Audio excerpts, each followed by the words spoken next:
madaxweynaha Soomaaliya mudane Xasan Sheekh Maxamuud ayaa waxa uu markii ugu horeysay ka hadlay heshiis ay wada galeen Somaliland iyo shirkadda Dubai Port ee maalgelinaysa dekedda magaalada Berbera inayna heshiiskaasi waxba kala socon heshiiskaasina uu yahay mid sharciga baalmarsan sidoo kale madaxweyne Xasan Sheekh waxa uu sheegay in dekedda magaalada Berbera ay tahay mid ka dhaxaysa ummadda Soomaaliyeed sidaasina waxa uu madaxweyne Xasan Sheekh ku sheegay maruu telefishinka caalamiga ee Bulsho TV uu wareysi khaas ah ku siinayay xarunta madaxtooyada Soomaaliya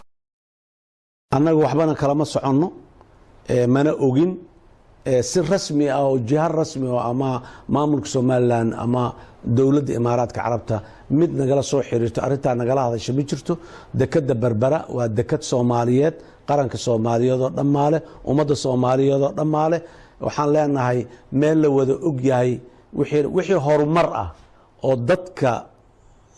deegaankaas degan iyo waqooyiga Soomaaliyeed degan wax horumar ay gaarayaan oo kasto annagu raali aan ka nahay wixii aan ku kordhin karin inaan ku kordhinaan rabnaa laakiin waxyaabaha Soomaaliya ka wada dhaxeeyo si Soomaaliya ay wada og tahay in loo meel mariyo oo heshiis looga gaaran rabnaa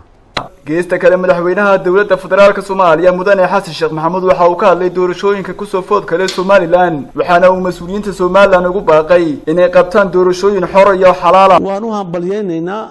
in la isdoortaana waxa waaye waa mabda dimuqraadi ah waanan ku hambalyeynaa runtii in ay muxuu ahaay doorashadaas Somaliland ka dhacdo annaguna hadiiba wax aan ka geysan karno wanaag ay jiraan wanaag un baan ka geysanayna dadka reer Somaliland waxaan ugu baaqayaa kuna bogaadina kuna dhiirigelinaya si nabada oo deganaanshiye leh oo walaaltinimo leh doorashadaas inay ku dhacdo si heybadda iyo sharciyadda nidaamka iyo dawladda iyo xukunka dadka la xukumayaa ay u noqoto mid xoog badan marka waxaan leenahay deganaada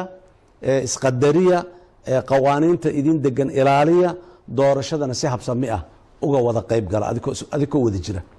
ونجيب عبد الله علاء تلفزيون عالمي Bulsho TV magaalada Muqdisho